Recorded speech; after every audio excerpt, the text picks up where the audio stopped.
Back to India, some breaking developments that are coming in regarding the swearing-in ceremony, which is slated for 7 p.m. this evening. Some of the names of the ministers who will be sworn in as cabinet ministers have emerged. Let's tell you the names of ministers who could be a part of the cabinet and have received calls by the from the Prime Minister's office. As per reports, Nitin Gadkari, Mukhtar Abbas Naqvi, Prakash Javadekar, Ramdas Athavale, Ramvilas Paswan, Jitendra Singh and Ravi Shankar Prasad have received calls.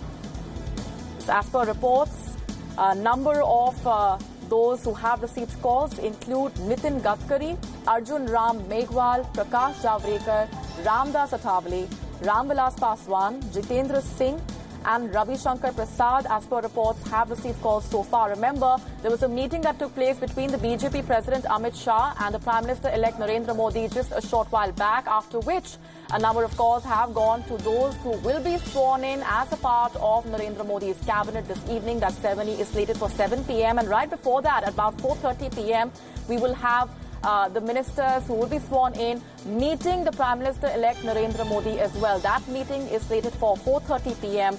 Before the swearing-in ceremony at 7 p.m. at the Rashtrapati Bhavan. A number of those who have got calls so far and will be sworn in as cabinet ministers. The names of some of those have emerged. Let's get in further details now from our political editor, Kartikeya Sharma. Over to you, Kartikeya. See, the details which we are getting is that the phones or the, this is the formality. The phone does not come from the Prime Minister himself. The office of the Prime Minister, which is, Cabinet Secretariat, informs the respective, minister designates or to-be minister that, you need to come to the, come for the ceremony. That's the official communication, which means that the letter, the invite from the President House will go to them. So there's a formality here. Both President House and the person who's swearing in is to be taken. They are both simultaneously informed, which means that, the person knows that, he would be sworn in the Council of Ministers. Even at that point of time, person does not know whether it's cabinet, MOS or minister with independent charge. That is called portfolio reallocation. So the general, I would say, idea is that, the call has gone to Nitin Gadkari. Obviously, he's a cabinet minister. So we'll say, well, will he get HRD or the same ministry, or will he be part of the top 5 ministers like finance, defense, foreign affairs or home portfolio? Jitendra Singh has got a call, Prakash Javadekar has got a call. For example, Rajavardhan Rathore has got a call. Arjun Meghwal has got a call from the Prime Minister's office. These are the people. Piyush Goyal has got a call. Mukhtar Abbas Naqvi has got a call. Mukhtar Abbas Naqvi is Minister for Parliamentary Affairs and Minority Affairs. He succeeded Najma Heptullah. Piyush Goyal is Minister for Railways. He has also got a call. So a lot of people have got a call. So I think the whole machinery has kicked into motion, and we'll see all of them by 6:30 at the forecourt of the Rashtrapati Bhavan, which is being decked up. 8,000 people are going to be there. Last time 3,500 people came there. I don't know how are they going to organize it this time, but my idea is that the other gates from the North Avenue perhaps would be thrown open so that the larger volunteers of the BJP workers can come in. So, there's a difference also. Let us understand, I think the elitism which was involved in the swearing-in ceremony which took place inside Darbar Hall, I think is being done away. And I'll give you an example. Why did Jagan Mohan Reddy did his swearing in a stadium? He called all his workers in. If he would have done it in the Vidhan Sauda, then it would have been, sort of a very limited affair, bureaucrats, top politician, and that's about it. So even when you go to the President House in the Darbar Hall, you have a limited accommodation, a very limited accommodation.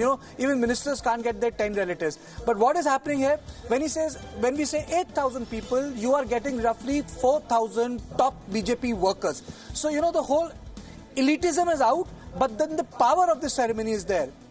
And the power of that ceremony is there, whereby BIMSTEC leaders are there. Now, we're being told that Nirmala Sitharaman has also got a call. These are obviously Nirmala Sitharaman, Smriti Irani, and Harsimrat Kaur.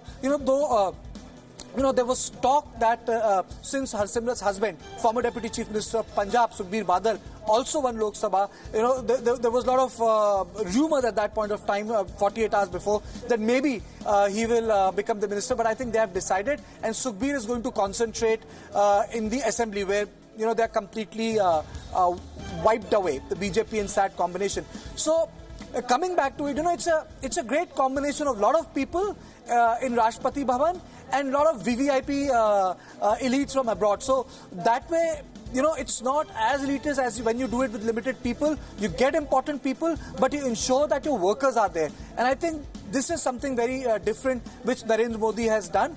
Even in 2014, he did it. There were 3,000 people.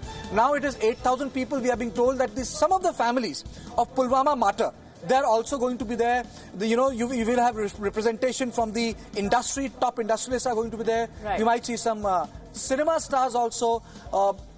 Preparation is such, like, for example, there is something called rice in a dal. It's like a lentil soup. Right. Which the cooks have been, being preparing it for past 40 hours. And the spices were flown in from Lucknow. So it's not going to be just an affair of numbers. It's also an affair of what people will taste, food, people, everything put together, celebrity, powerful leaders from BIMSTEC. So, it's going to be a gala show from 7 p.m. onwards. Absolutely. So let's just remind our viewers what the next few hours are looking like as we also get on our screens the number of names of those who have got calls so far from the Prime Minister's office.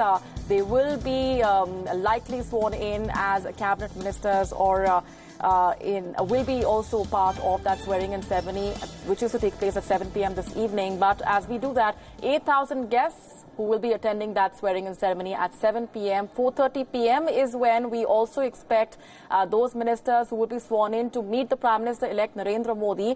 The last few hours have seen several phone calls go to those who will likely be sworn in as a part of the cabinet. And for the moment, the names that have emerged include Nitin Gadkari, Nirmala Sitharaman, Smriti Irani, Arjun Ram Meghwal, and also we have been telling you that Ravi Shankar Prasad and Ramdas Athavale are among those. But Kartiki, these of course have been some of the names that have been spoken of for quite some time now. So we will have to wait and watch out for if there are any complete surprises that are coming in. We're going to leave it there for the moment, Kartiki. Appreciate very much for joining us with those details as those details continue to emerge on those who will likely be sworn in as a part of that grand swearing-in ceremony. Let's also remind our viewers that this ceremony, which is to take place at 7 p.m. at the Rashtrapati Bhavan, will witness 8,000 guests and will, of course, witness grand celebrations. This is after the landslide victory of the BJP-led NDA, which saw the return of Narendra Modi as the country's Prime Minister. Moving on for now, warm-ups are...